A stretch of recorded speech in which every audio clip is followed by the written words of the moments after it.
Subot nimong satod hangtod ka wa pa matuton. Wala pa si Kristo, wala pa. Wa pa matuton. Okay. Abay na po tayo no, so mangutana mi si mo, di man mahimo nga di mi mangutana kay di mo na mangutana. Una pangutana tayo, sumala ni Apostol Pablo sa Roma 10:15. Ug unsaon man pagwali sa mensahe kung walay gipadala nga magwali. Kay nagwali sumala sa mga nagwali man ka, kinsa man ang nagpadala sa inyo ug tagai kog anis gitubag. Kinsa ang nagpadala kanimo, sumala ni Apostol Pablo, adunay magwali nga naay nagpadala. So kinsa ang nagpadala nimo aron magwali ka sa tao 60 years. Daghang salamat mo kay Sunan. Dili Seventh-day Adventist mo nagpadala nako, kundi ang Ginoo ug ang Espiritu sa Ginoo may nagdasig kanako. Mo na yung dito. Mo na din ha maigsoon. Dili ang Seventh-day Adventist mo nagpadala kanako. Ang balaang Espiritu maoy nagahatag sa pagdasig kanako sa pagpapalad sa katawhan. Okay, so ang balang espiritu daw nagpadala sa iyo. Sunod na pangutana kay ang balang espiritu man ang nagpadala kanimo. Aduna ba kay teksto babasa sa Biblia nga adunay suguon ang Ginoo nga tawo nga dili mag-agi sa mga apostoles? Naa ba kay mabasa ana? Naa kayo. Kung natin basahon ang Biblia makaigsunan. Sa Deuteronomio Kapitulo 18, marinundan makaigsunan ini ako nagabuhat yun. Mato pa niya. Gamit na ito Biblia. Okay, 1 minute mapunta nga akong pagtubat. Magkatindog ako kanilang sa kaliwala sa ilang mga igsoon. O sa kamanalagna na sama kanimo, o igabutan ko ang akong mapulong sa iyang baba, o siya makasulti kanila sa tanan nga gisugo ko kaniya. Mao kana. Kaya kung dili ko mo musulti na ang magsugo. Mato pa din sa versikulo. Ganyan din mo kay sunan. Versikulo 19. O may tabo mabisang kinsa. Nga dili magasulti. Ha? Mato pa din mo kay sunan. O may tabo mabisang kinsa na dili magpataliho sa akong mga pulo. Nga ginasulti ko kaniya sa ako gawan pagpapanilmon ko kinibiyak kaniya. Mo may tinungdan. Aron dili ko panilgan kayson. Kaya kung dili ko mo musulti yun sa Pinoon, ang kamatayon na itsoon, maoy musiltin siya kanako. Di ko naman na. Kaya taga na makaigsunan sa Ginoo og sintensya. Kapitulo. Salamat. Atong i-recognize po si Pastor Aquino Pineda sa Church of God diha sa sa Glamang, Klinang, Singko. Kailan sis? O ang Klinang Size si actually ako kapalog Pastor pa din si Bro Tinji. Pastor na Bro Tinji, no? Lang kanang apologies lang po sa Church of God diha po Bro Tinji, no? Si Pastor Aquino Pineda, Church of God siya nga 7th day.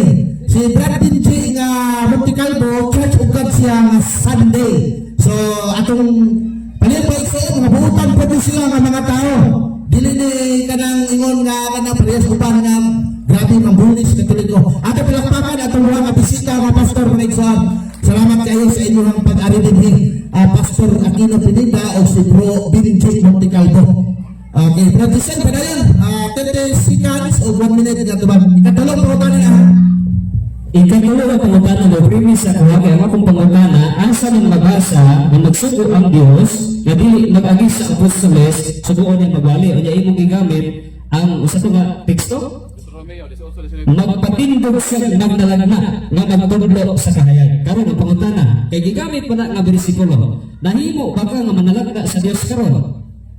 Kung ikaw mag-sulti sa matag na, ikaw manalag na. Okay, alang-alang palihas nini karon. Nga may nga ng Ginoo mo, kiniyang may tabo sa lay madlaw.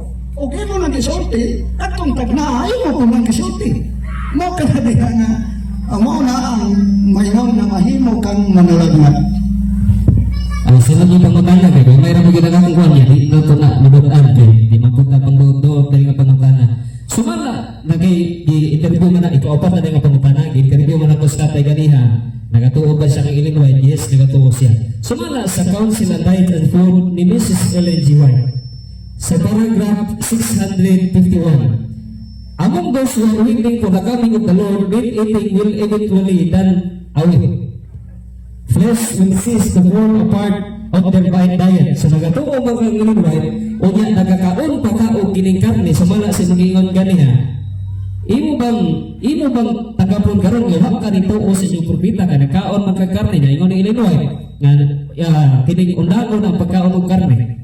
Sapagkat tinuod ka na ako na atong subayo na miundang siya, sulod lang sa hapit o sa katuwid. Galing kay taas na maguna, dili na nato magunan. Na may mga sumpay ni ana ba? Ana, mauna ang pagkasulti. Mihunong siya, hapit o sa katuwid. Kung na magkulang sinulat niya, na makibalo ko niya na. Malingon ako ang kaupat kay wala kayo naglaro ang tubag niya.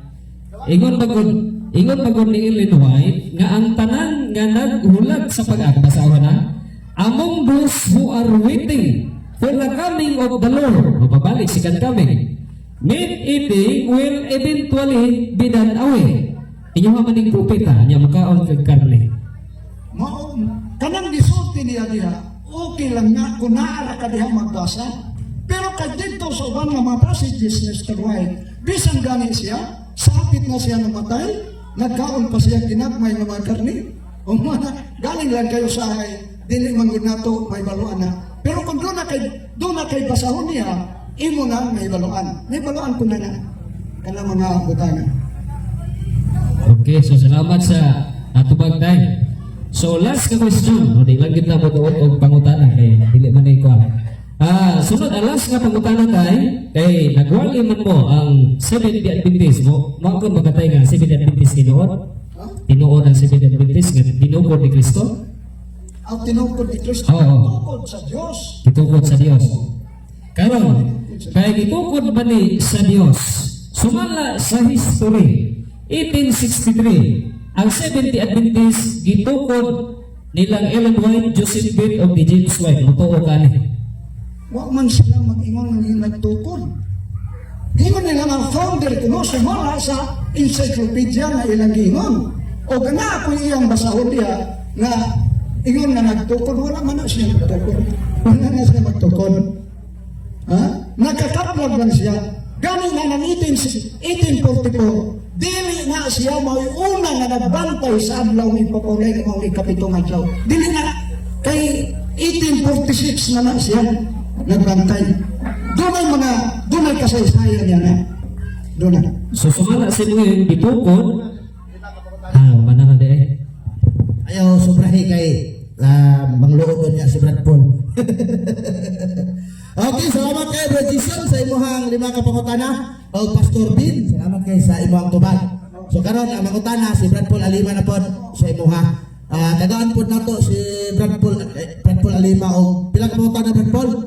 Kay naapay duha nga lima lang kay human sa lima ka pangutana, pastoryahan na po nato si Pastor Aquino Pineda. Pag human ni Pastor Aquino Pineda, mutana na po ta sunod si Evangelist Binji Tikalbo na po.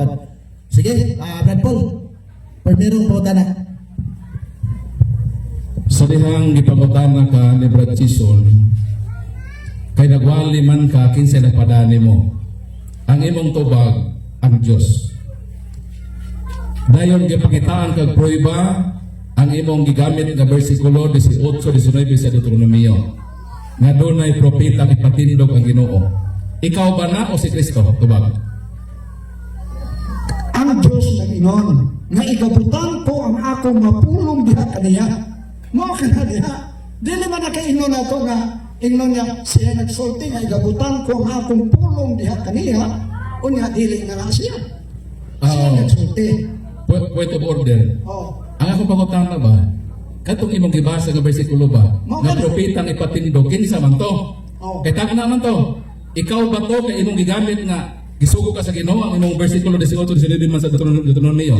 So ang pagkakinsa man tong usa ka propeta ngay patindog sa Dios sumala sa katumanan sa buhat kapitulo 3. Ha? Ini ang mga katumanan ana, dili man ikaw ang gisgutan dinhi. Daghan man gud diha Ay, Paul. Propeta usa ka propeta. Dili, ang mga teksto sa Biblia na daghan diha. Kung kinsa kita. Ha? Kinsa katumanan nato? Oh, Buhat kapitulo 3 bersikulo 22 og si Moises mingon ng Ginoo nga inyong Dios magpadala kaninong propeta sa inyong kaliwat ingon nga siya nagpadala kanako kinahanglan tumanon ninyo ang tanan nga iyang gipili o kinsa sumala sa bersikulo 19 si Jesus nga iya nang gipili alang kaninyo. So katong verse sa 18-19 na imong gigamit na propeta, na imong gigamit na gisuka sa Ginoo dito ikaw, kung dili si Kristo to. Uyon ka ba? Uyon ba ka? Ang botog nag-ingon ba ang Deuteronomio nga si Kristo to? Huwag nang mag-ingon niya ba? Mr. Pastor, Oo. tingnan mo. Ben, tagna pa man to. Mao ganit Ang ha. katumanan lagi sa buhat si Kristo. Pero klaro na to. Huwag yun din sa akong gibasa ka ganina nga si Kristo tong manalagna. Wa pa kay tagna pa man. Oh. Alay, Ang katumanan ba ato ba ang tagna na katumanan. Sa dihang natumana kana day natag na retirado na ni Kristo. So ilang ko motubay sa imo kay sige. makamudawat ini. Sige. Di lisod na pukso na ka di ka modawat. Karon miingon ka nga ang Dios jud mo nagsugo nimo. oh. Sumala sa Buhat kapitulo 3, 13, bersikulo 1 hangtod sa 3, Oh. sa dihang nagwali si San Pablo kay Silas kinsa may nagsugo nila. Nagpadala. Ang Diyos. Babasa ba ng Diyos? Basit. Okay, basahan na to. Ako ang Diyos ba ha? Oh. Okay, basahan na to. Basta ito bagay mo, ang Diyos ang nagpadala ha? Ang Diyos. Ato ni karohon. Nagpadala. Ang imong pamutana. Yeah, bro. Ako basahon lang ang versikulo. Ang tubag ni mo, ang Diyos. Ang tubag ni sa Bible, ano eh? Sa simbahan sa Antioquia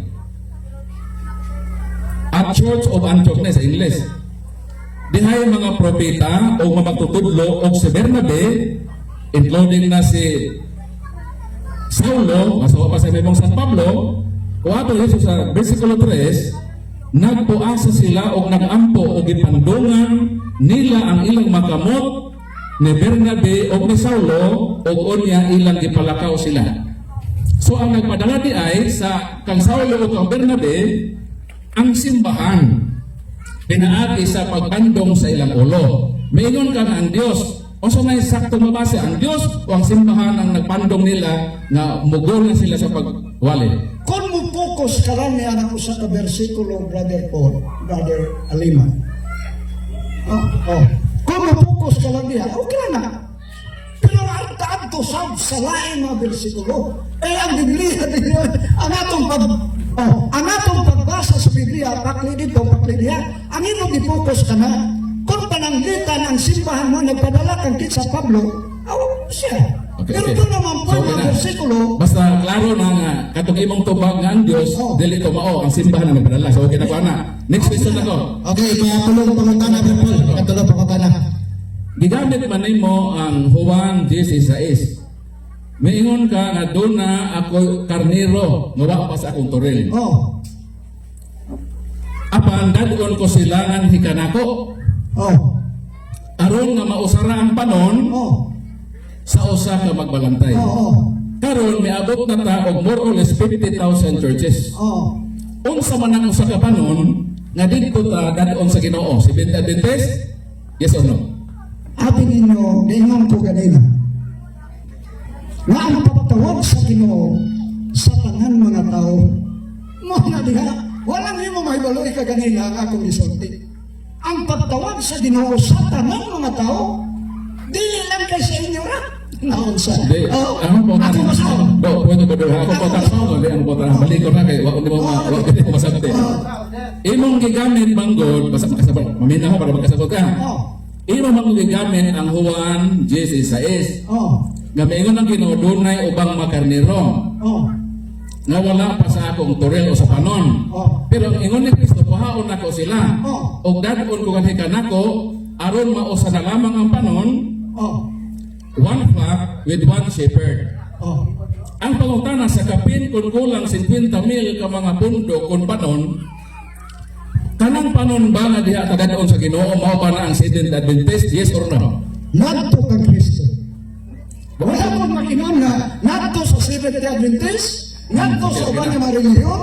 Okay na, bro. Okay na. Okay na. Ato mas Okay na, mo tanan ako 70 ini naman ka dili 70 so mo kasi ako sa ikaw pa ka pangutana. Gusto lang ako kalinawan aron makibalo ang mga igsoon. Niya ang ilang sa Ginoo. May gisulti sa Ginoo din. Ang gisulti niya sa ubang atong tanawon mga igsoon. Kaya para dili nato. Ayun siya. Ang tanan nga gihatag kanako sa amahan, muari kanako. Wa man mayroon nga maadto dito sa simbahan. Nadto kang Kristo. Ha? Okay, so Muari ang imong tubang dili Seventh Adventist. Ay sa Kaya wala man pangutanan ako. Wala na ko nang utanan ng pangutanan. So ang akong pangutanan ingon na ka dili simbahan. So therefore, wala. ang akong pangutanan negative imong tubang. So dili Seventh Adventist. Order lang, rolling ta. Rapid, dali lang, rolling ta. So, ang pangutanan ni Brad Paul, kanto bang giingon nimo sa Seventh Adventist ba daw to o dili? Dito ba kasi Dito ba nga sa dili? Okay na to. Ikaw ang limang pangutanan na. Ikaw limang pangutanan. Mahuman ang akong tubag. Kumana ba 1 minute? 1 minute, kumana. Di okay na ako. Okay naman to. Ang 1 minute, kumana, Brad Paul. Ayaw lang pagpo. Maubitaw ni ato. Sige, sige, sige. Sa inyo ha. Saan na bitaw din ha sa Jinsan? Di ayaw pa. Ayaw ka bro. Ayaw ka bro. Ang ilang ang good mikrofon. Bisan mga kata katubag. Abaw na lang ang kanina kay tubag. Grabe ang kailogin ng mikrofon ha. Opak na to. Ay, Kabutan na. Ikaw upat, ikaw lima? Ikaw upat. Okay naman sa ating imong tubag, Brad Paul. So, ang inanay, tibanin ninyo ha, ang questionnaire doon ay 30 segundos. Tibanin po na ang tigtubag doon ay usa ka minuto. Ayaw pa subrahin po. Napatay mga amigo nga gusto pa mga tanan. Sige. Ang Seventh Adventist tinukod ba ni Kristo? Kung ang imong tubag tinukod ni Kristo, kanusa, asa, o kinsa ang nagtukod din. Basit may dialogue tama mapadahin mo ang din. Ito ang pulong sa sunod. Oh. So, Awan din na ninyo may daluan. Atong may daluan may igsoon. Kanang giingon ni Kristo nga pagatukuron ko ang akong iglesia. Wa pa na matukuloy. Paguton pa na. Pagatukuron. Sa English ba, I will build my church. O niya karon. Mao ka na din ha. Ang going to order, Mr. Moderator, ang ako pa utang dili sa response iba. Rolling. mao ka ni. Ako pa na mauni. Dala Brad Paul, gusto niya ang punto sa imong tubag. O tuwa po tanan. Paminatay para matubag gid mo ayaw lihay sa dili na ko ipangutana. Ang po na klaro mo niya. Kung ang Seventh Adventist tinukod ni Kristo, kanusa si Kristo nagtukod sa iyang simbahan? Asa gitukod o kanusa? Si Kristo sa pagkatinod, itubag ko na. Nawa si Kristo magtukod. Ay, mamaya akong tubag. Bisa pa kung saan ninyo. Kay kung nagtukod na si Kristo, o iyang iglesia, na ginambang diha, na bisan ang kamatayon, dili makabuntog nining iglesia. Karon, nakagalo ka magkaigsunan ang pulong iglesia, church ka na, katawa na. Hay man karon nga mga grupo sa katawan nga dili mamatay. Oh, mao ka na diha, mo na yung sa pagutang niya. Ang akong tubag nga na, Brother Paul, wala pa makatukod si Kristo ng iglesia. Okay, salamat. Brad Paul, dawakan natin ito tubag. Paano man lang ito tubag? Tapusan. Katapusan ang pagpapala. Klaro pa sa pandungog namo nga maingon ka nga si Kristo wala magtukod og iglesia. Di ba klaro? Maingon siya nga si Kristo wala magtukod og iglesia. Matod ni Kristo, sultihan ko ikaw. Ikaw mao si Pedro o ibabaw ni ining bato pagkatukuron ko ang akong iglesia. Asa may among tuohan? Si Kristo nga nagaingon nga magtukod sa iglesia o ikaw nga nagaingon nga wa siya magtukod? Si Kristo na ginang pagatukuron ko ang akong iglesia. Wala pa naman tukod doon. Pagatukuron ko. Picture pa na. Oh, umabot pa na. Subukin mo sa hantod ka wa pa matukod. Wala pa si Kristo, wala pa. Wa pa matukod. Tukuran ko na. Okay. Kung Kato iglesia sa Jerusalem. Ha? Kato iglesia sa Jerusalem nga ang membro 12 ka apostoles 120, 3,000, 5,000, kisa man itukod na to. Ang Diyos. O di nagtukod. Ang Diyos. Oh. Ang Okay, salamat kayo, Brad Paul. Sa palapakan natin sila doon mga igsoon. Palapakan. Salamat kayo, Pastor Ben Villar. Karon, nabi yung puro, kamo na po yung mga tanan sa mga niya. Kamo na po yung mga tanan. Kaya kung naman pinangotanan ni mo, sunod, kamo na po yung mga tanan sa mga taon-taon. Ato sa pistorya ko na po ng atong sunod na speaker, ang guest pastor na to, si Pastor Aquino Pineda. Na naman sila. So, guest speaker na to, si Pastor Aquino Pineda. Pagkigdebate si Pastor Pineda ng Brad Paul. Ano sa ama na? Abis ayaw, kaya nakamatay mabisita. Ganun karon. Sapot lang mo. Sapot lang, sapot. Sapot lang mo. Sapot lang mo, sapot. Bagay, ganahan ako kay Pastor Pineda. Ganahan ko ani kay isog, buutan na isog. Sige, wala na. Nagdayalog na ito. Dayalog na kay kung debate, ngita pagpanahon na na. Ngita pagpanahon. Pag itugod ka, dire na gihapon ka.